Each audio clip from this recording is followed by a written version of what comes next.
রাজনীতিবিদ ও ব্যবসায়ীর দায়ে তৈরি হয়েছে জ্বালানি সংকট, বলেছে ফাউজুল কবির। চীনা পণ্যে 100% বাড়তি শুল্ক আরোপের ঘোষণা ট্রাম্পের। মেসিবিহীন আর্জেন্টিনার কষ্টার্জিত জয় ভেনেজুয়েলাকে হারালো 1-0 গোলে। আসসালামু আলাইকুম, জিবিসি টেলিভিশনে আপনাদেরকে স্বাগতম। আপনাদের সাথে আছি আমি সামিয়া সুলতানা। এতক্ষণ শুনছিলেন সংবাদ শিরোনাম, এবারে বিস্তারিত। রাজনীতিবিদ এবং তাদের সহযোগী ব্যবসায়ীদের কারণে দেশে জ্বালানি ঘাটতি সৃষ্টি হয়েছে বলে অভিযোগ করেছেন বিদ্যুৎ, জ্বালানি ও খনিজ সম্পদ উপদেষ্টা মোহাম্মদ ফাউজুল কবির খান। শনিবার রাজধানীর কাউরান বাজারে অনুষ্ঠিত টেকসই এলপিজি অর্থনীতি, পরিবেশগত প্রভাব ও নিরাপত্তা শীর্ষক পলিসি ডিসকাশনে তিনি বলেন, বাসাবাড়ি ও শিল্প কারখানায় অবৈধ লাইনের কারণে ঘাটতি দেখা দেয়। অনেক ক্ষেত্রে লাইন দেয়া হচ্ছে দুর্নীতি ও টাকার লেনদেনের জন্য, জ্বালানি সরবরাহের জন্য নয়। ফাউজুল কবির আরো বলেন, প্রাকৃতিক গ্যাস বাড়তি দামে আমদানি করতে হয়, যেখানে এলপিজি আমদানি সহজ এবং খরচ কম। তিনি বলেন, শিল্প কারখানায় এলপিজি সরবরাহ করতে হলে দাম কমানো এবং বিদ্যুৎ উৎপাদনে এলপিজি ব্যবহার করার পথ খুঁজে বের করতে হবে।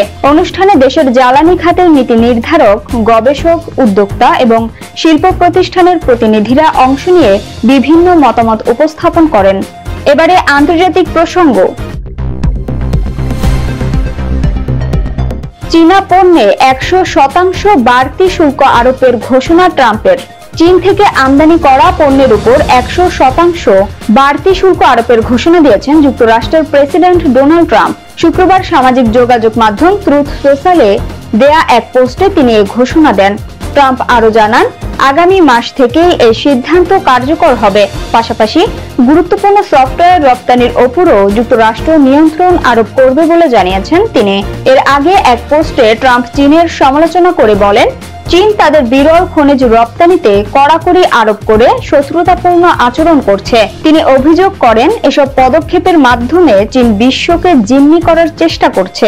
এ ঘটনায় চীনা প্রেসিডেন্ট শি জিনপিং এর সঙ্গে নির্ধারিত বৈঠক বাতিলের হুমকিও দেন ট্রাম্প। যদিও পরবর্তীতে তিনি জানান, বৈঠকটি এখনো আনুষ্ঠানিকভাবে বাতিল হয়নি, তবে দুই দেশের মধ্যে আলোচনার অনিশ্চয়তা বাড়ছে বলে মন্তব্য করেন তিনি। চীনা পণ্যে বাড়তি শুল্কের ঘোষণার পরই মার্কিন শেয়ার বাজারে বড় ধরনের দরপতন দেখা দিয়েছে।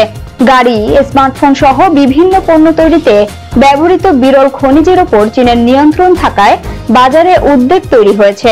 চলতি বছরের শুরুতেই ট্রাম্প চীনের ওপর শুল্ক বাড়ানোর হুমকি দেন। এর প্রতিক্রিয়ায় বেইজিং বিরল খনিজ রপ্তানিতে কঠোরতা আরোপ করে। এতে গাড়ি নির্মাতা ফোর্ড সহ একাধিক মার্কিন প্রতিষ্ঠান উৎপাদন কার্যক্রমে বিঘ্নের শিকার হয়। এদিকে চীন মার্কিন প্রযুক্তি প্রতিষ্ঠান কোয়ালকমের বিরুদ্ধে একচেটিয়া ব্যবসার অভিযোগে তদন্ত শুরু করেছে। এতে প্রতিষ্ঠানটির আরেকটি চিপ নির্মাতা কোম্পানি অধিগ্রহণ প্রক্রিয়া স্থগিত হয়ে যেতে পারে। চীন আরও জানিয়েছে, যুক্তরাষ্ট্র সংশ্লিষ্ট জাহাজ থেকে নতুন বন্দর ফি আদায় করা হবে, যার মধ্যে মার্কিন কোম্পানির পরিচালিত জাহাজও অন্তর্ভুক্ত। চীন ও যুক্তরাষ্ট্রের মধ্যে চলমান বাণিজ্য টানাপোড়েন গত মে মাস থেকে আরো বাড়তে শুরু করে। নতুন এই শুল্ক ঘোষণা দুই পরাশক্তির সম্পর্ককে আরো সংকটের দিকে ঠেলে দিতে পারে বলে আশঙ্কা বিশেষজ্ঞদের। এবারে খেলার খবর। মেসিবিহীন আর্জেন্টিনার কষ্টার্জিত জয় ভেনেজুয়েলাকে হারালো 1-0 গোলে। দক্ষিণ আমেরিকা থেকে সবার আগে বিশ্বকাপ নিশ্চিত করেছিল আর্জেন্টিনা। বাছাইয়ের শেষ ম্যাচে ইকুয়েডরের বিপক্ষে হারের পর অবশেষে জয়ের দেখা পেল স্ক্যালোনির দল। মায়ামির হার্ড রক স্টেডিয়ামে প্রীতি ম্যাচে ভেনেজুয়েলাকে 1-0 গোলে হারিয়েছে আর্জেন্টিনা। দলের হয়ে একমাত্র ও জয়সূচক গোলটি করেন রিয়াল বেটিসের মিডফিল্ডার জিওভানি লো সেলসো। এদিন দলে ছিলেন না অধিনায়ক লিওনেল মেসি। MLS এর ব্যস্ত সূচির কারণে ক্লান্ত মেসিকে বিশ্রাম দেন কোচ লিওনেল স্ক্যালোনি। তবে তাকে ছাড়াও আক্রমণে আধিপত্য দেখান আলবি সেলেস্তেরা। ম্যাচের শুরু থেকেই গোলের সুযোগ তৈরি করলেও ফিনিশিং এ ব্যর্থ হয় আর্জেন্টিনা। প্রথমার্ধে একাধিক সুযোগ নষ্ট করার পর 31তম মিনিটে গোল পায় দলটি। লাউতারো মার্টিনেজের পাস থেকে সেলসোর শটে গোলরক্ষক বল ফেরালেও জাল রক্ষা করতে পারেননি। বাকি সময়ে আর্জেন্টিনা একাধিক আক্রমণ চালালেও গোলের দেখা পায়নি। ফলে 1-0 গোলের ব্যবধানেই জয় নিয়ে মাঠ ছাড়ে বিশ্ব চ্যাম্পিয়নরা। এই জয়ের মধ্য দিয়ে বাছাই পর্বের হারের হতাশা কাটিয়ে প্রীতি ম্যাচে জয়ে ফিরল আর্জেন্টিনা। মেসি না থাকলেও দলের মনোবল কমেনি, মাঠে প্রমাণ দিল আর্জেন্টিনা। সংবাদের শেষ পর্যায়ে শিরোনামগুলো জানিয়ে দিব আরো একবার।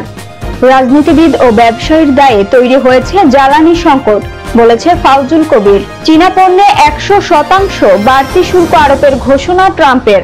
মেসিবিহীন আর্জেন্টিনার কষ্টার্জিত জয় ভেনেজুয়েলাকে হারালো 1-0 গোলে। জিবিসি সংবাদে এই ছিল এখনকার মতো।